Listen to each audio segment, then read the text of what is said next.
HYPERCAR Mountain. Hi, this is Larry Hatch, and welcome to another episode of HYPERCAR Mountain. Today I want to do something a little different, and I think it's going to be maybe a trend for this website. I gotta say, there's so many good diecast videos out there, and they all show the cars, spin them around, talk about the build quality, compare them. What I like to do with my collection, and part of the reason I do collect real cars, that are manufactured, is that I can learn about the cars. So when I present 5 Ferraris today from Castle Ferrari, I'm going to talk about the real cars, and we can maybe educate each other about them. Leave me some comments, please, and do subscribe. Castle Ferrari is a project for 2020 this year, and I'm trying to collect the best 1/64 scale example of every Ferrari model available in the scale.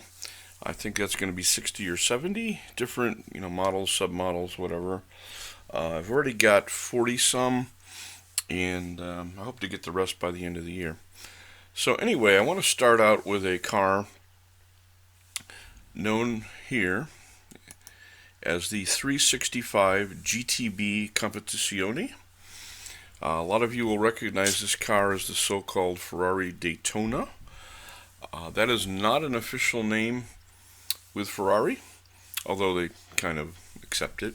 In fact, I've seen some Ferrari-sponsored car shows where the Daytona name was used. This is a car you might have seen on Miami Vice, but it is one of the more collectible modern Ferraris out there. Well, I say modern, 60s and 70s. The car was named Daytona because of the 1967 win at Daytona in some 330s and in a 412. Not because of this car's victory at the time, although this car was entered in Daytona also.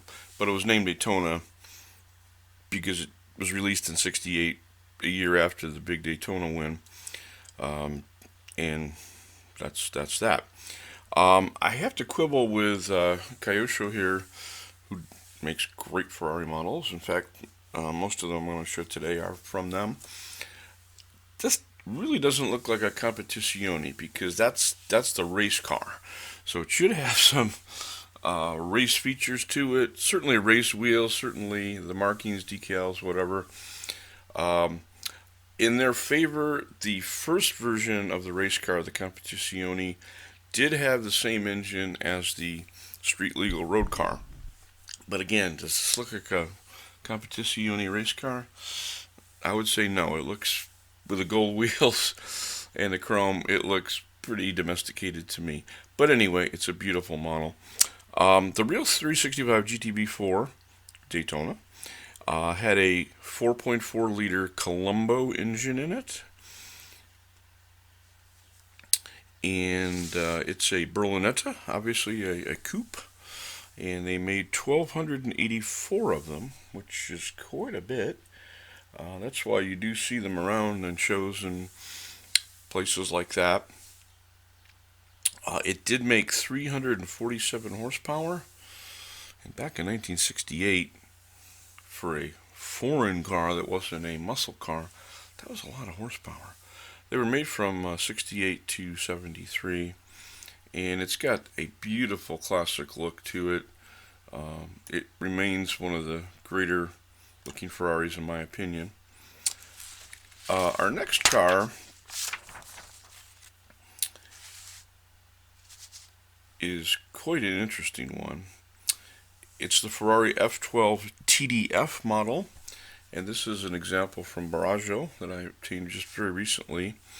The real car was manufactured from 2015 to 2017, and is a beautiful front engine Ferrari. The name TDF in this model, and there were many variants of it, stands for Tour de France, and it was a honor to the 250s that won in the Tour de France prior to this car being offered. It has a 6.3 liter V12. making 769 horsepower. Holy heck. This is no lightweight gentleman's, drive to the IHOP Ferrari. No, this is a serious car. And the 0 to 60 time was 2.9 seconds. In 2015, not so long ago, there weren't a lot of cars doing that. On the Fiorano truck, it was 2.5 seconds faster than an Enzo Ferrari. Give you some idea. But it was 3 seconds slower than the LaFerrari. So it's faster than the Enzo, slower than the LaFerrari. Boy, that puts it in some really good company. And I love this thing in yellow. It's just smack beautiful in the collection. The third car I want to look at is another beautiful Kyosho model. This one is the 512 BB-LM.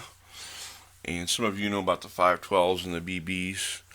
But this is clearly the LM race version. You can see it's got a long, funny-looking nose and a big spoiler and wide rear haunches. It's not the prettiest Ferrari ever, but if you were to have one, and nobody knows how many they made, probably just a dozen or so for a couple of races. We don't really know how many they made. They're not saying. But it looks great here in black. Again, it's not a racing trim, but hey. And by the way, BB in the Ferrari language, by the way, Ferrari's abbreviations are very confusing and very schizophrenic. Kind of fits the brand almost.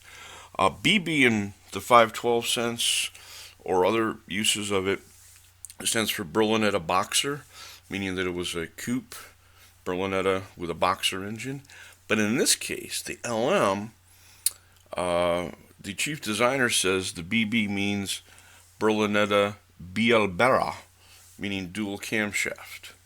So the BB is not Berlinetta Boxer, it's Berlinetta Bialbera. And hey, maybe that can win you a bet somewhere. The racing version, it's a racing version of the 365 GTB4 BB, which I think was a Berlinetta Boxer. And it raced in Daytona in 75. It finished 6th at Sebring in 75, much better success.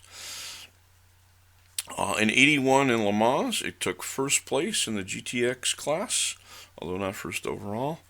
But hey, that's pretty good. The car has, this racing version had 440 horsepower. And you're saying, a race car in 75 and 81 having only 440 horsepower? Yes, but it only weighed 1,200 kilograms. So think of that, that's probably equivalent of 600 horsepower in a heavier car. In the 78 Le Mans, it did not finish, but like I said, it finished first in its class at 81. The engine is different. It's not a boxer, as we said. It's a flat 12 engine, also known as the F12 engine. But the F12 engine has nothing to do with the Ferrari called the F12. Again, crazy terminology. But anyway, we love these things, and I hope you enjoy it. And if you have any experiences with these models or these actual cars, please let us know. Thank you. Our fourth car today is known as the Scuderia Spider 16M version, and it commemorates the 16th Formula One victory by Ferrari in 2008, and they made 499 of these cars, mostly in 2009. And it was kind of a rear engine, or I probably should say mid-engine, convertible, basically. It's a convertible version of the more familiar 430 Scuderia, and hence a special version, more expensive. Its 0 to 60 time is about 3.7 seconds, and the engine is 503 horsepower, from a 4.3 liter V8. Again, it's an unusual convertible version of a very, very popular car. But again, being a V8, there's a little, I don't know what you'd say, a little stigma attached to it. You know, the V12 and F12, flat 12 Ferraris always command the highest respect. But obviously, it's a wonderful car. But it is what it is. It looks a little dated at this point, but I wouldn't pass up one. Even more impressive in the convertible range, although this is a front engine car, is the SA Aperta. And those were made mostly in 2010. So they came a little bit just after the Scuderia Spider 16M, about a year after actually. It's a little more angular car. Again, these are Kyoshos with a platform. I'm sure you guys probably know that.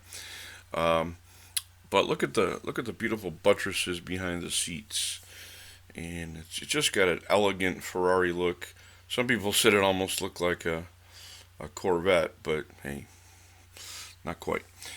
They made it's from the 599 family of cars. It's a roadster version of the 599, but for some reason they wanted to call it the SA Aperta. Nobody's really sure why. And it does have a 6.0 liter V12 engine. So while the Scuderia Spider had a V12 or V8, this has a V12. And its 0 to 60 time was 3.6 seconds. And they only made about 80 of them, we think. The SA, I had to look this up. The SA in Aperta is an honor to Sergio and Andrea Pininfarina. And you know the Pininfarinas were designers for Ferrari for many years, as well as a lot of other great European manufacturers. But they're associated mostly with Ferrari. And by the way, the Cadillac Alante was designed by them as well. So anyway, the SA stands for Sergio and Andrea Pininfarini, and has a whopping 601 horsepower. Boy, 601 horsepower in a convertible V12 Ferrari, look out. And again, they only made 80 of them, so they're going to be as rare as hen's teeth, compared to like the Scuderia Spider, where they made about 499. So, wow, it's super collectible. And again, thanks for listening today. Please let me know if you have any comments, and I will answer as many people as I can, and we will go from there. Please subscribe. HYPERCAR Mountain.